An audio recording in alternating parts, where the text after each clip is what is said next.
Visite à l'école de chien guide d'aveugles à Misérieux, dans l'Ain. Interview de Daniel Manin, président. L'objet de notre association, c'est éduquer des chiens guides d'aveugles et les remettre gratuitement aux aveugles qui en font, aveugles ou malvoyants, qui en font la demande. Alors ça, c'est très important parce que, compte tenu de l'effectif que nous avons, qui représente maintenant 14 salariés, qui est une petite entreprise, une petite moyenne entreprise, il y a évidemment des charges qui sont importantes et qui déterminent le prix, le coût plus exactement d'un chien guide. Donc c'est un coût important, mais il faut savoir, et ça c'est important aussi, que ce chien est remis gratuitement aux aveugles.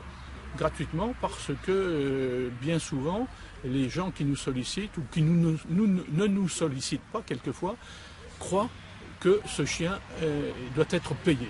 Alors ça c'est un message important qu'il faut faire passer, c'est que le chien est mis à disposition gratuitement à l'aveugle.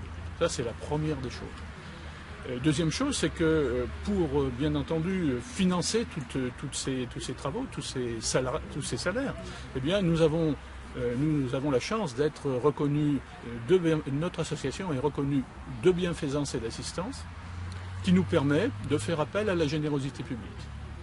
Alors ça se fait de façon très douce, on dirait en anglais très soft, c'est-à-dire que nous ne sollicitons pas à domicile les gens.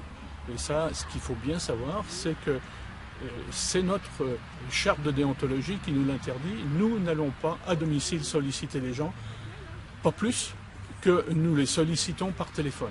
Et ça, c'est important parce que d'autres associations, j'allais dire concurrentes, c'est pas tout à fait le terme, mais d'autres associations qui travaillent dans le même créneau, eh bien, n'ont pas de principe à respecter et ils font très largement appel avec tous les moyens de communication actuels. Et très souvent, ils se font passer pour nous.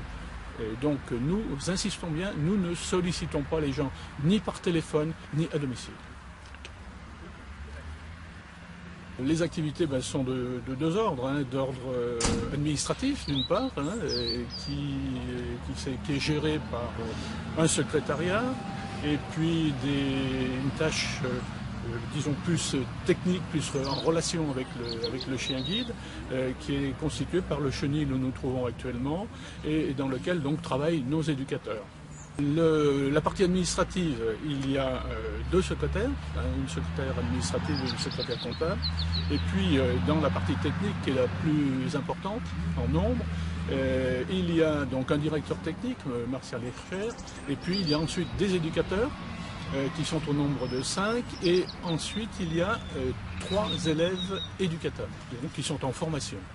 C'est une association et dans la mesure où il y a des bénévoles qui travaillent ici, il y en a pas mal, et puis il y a des gens qui sont des salariés, on essaye dans la mesure du possible effectivement d'entretenir une bonne ambiance entre nous tous. Maintenant, ce qu'il faut savoir, c'est qu'on a une organisation avec des chiens en famille d'accueil, donc il y a des familles d'accueil qui ont un certain nombre de chiens, qui représentent à peu près actuellement une quarantaine de chiens, qui sont répartis dans des familles d'accueil qui sont à, disons, 40-45 km à la ronde dans notre périmètre, là.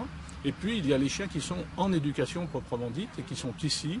Et là, ça représente une vingtaine de chiens à peu près. Depuis que nous fonctionnons, nous avons de remettre un peu moins d'une centaine de chiens à peu près depuis que nous travaillons.